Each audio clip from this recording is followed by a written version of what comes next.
क्या अम्मी हमको ऐसे बोले फेयर लवली लगा लिए तो गोरे होते कहते। कौन बोले वो? अम्मी तो तुम कैसे लगा ले रहे? चुप। गोरे होते बोलते। हाँ? गोरे होते बोलते। तेरा लवली लगाए तो क्या होता कहते? गोरे होते कहते रे। कौन बोले?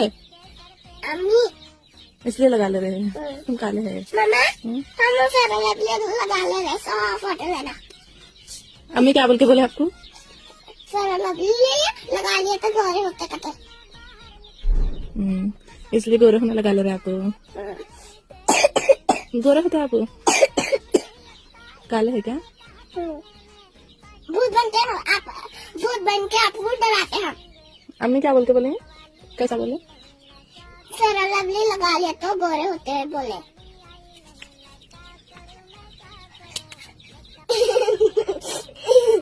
कैसे तुमड़ी? अम्मा गोरे हुए आप समय अबे कहाँ फेयर लवली? बस आईना में देखो गोरे हुए का।